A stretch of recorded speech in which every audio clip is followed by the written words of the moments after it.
こんにちは、シュマチャンネルです。今回の動画は、羊毛フェルト、猫の製作の改訂版、パート2です。前回の動画をまだご覧になっていない方は、ぜひ、パート1からご覧ください。今回は、猫の耳の製作をします。まず、羊毛フェルト用マットの上に、白い羊毛を四角になるように乗せます。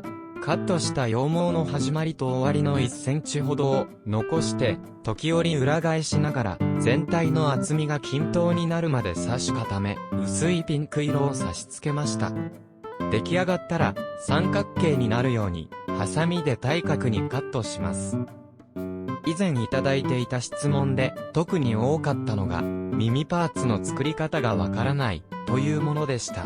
なので今回は、より丁寧な製作方法で作っています。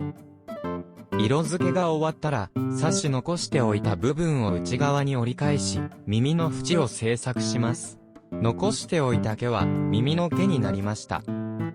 試しに、顔パーツに取り付けた状態です。ここから、外側の耳パーツも製作していきます。完成カラーの羊毛で、同じように裏返しながら刺し固めていきます。耳の製作強度が足りずに、へたってしまうというお悩みには、このパーツ分けした作り方はおすすめです。もし完成品を配送する場合にも、到着の際の耳の形状を維持することができます。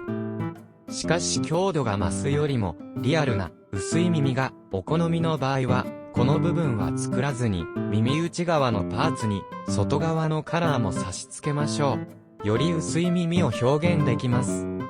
バランスを確認しながら、顔のパーツに丁寧に接続できたら、耳のパーツは完成です。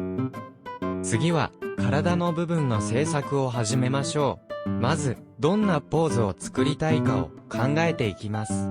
頭の大きさとのバランスによって、成猫か子猫に見えるかが決まる大切なパーツとなります。この動画では、芯材として太めのワイヤーを使用します。作りたいポーズの背骨の形をイメージして、形を整えたら、毛糸を巻きつけていきましょう。今回は、毛糸を40にしっかりと巻きつけました。隙間なくワイヤーを覆うことで、丈夫な芯材として、綿を巻きつけるのも楽になります。次に、手芸綿をほぐして扱いやすくしたものを、きつく巻きつけます。一度に、多くの綿を巻こうとせずに、数回に分けて行いましょう。始まりをしっかりと押さえ、終わりまで、きつく巻き上げれば、ニードルを使用しなくてもしっかりと固定されます。これを、目指すサイズになるまで繰り返しましょう。程よいサイズになったら、足りない部分に、綿を足していきます。肉付きなどを確認しながら、丁寧に時間をかけて行ってください。足と尻尾がつく部分は、あまり差し固まらないように残しておきましょう。今回の動画は以上です。次回は足の製作から始めていきます。ご視聴ありがとうございました。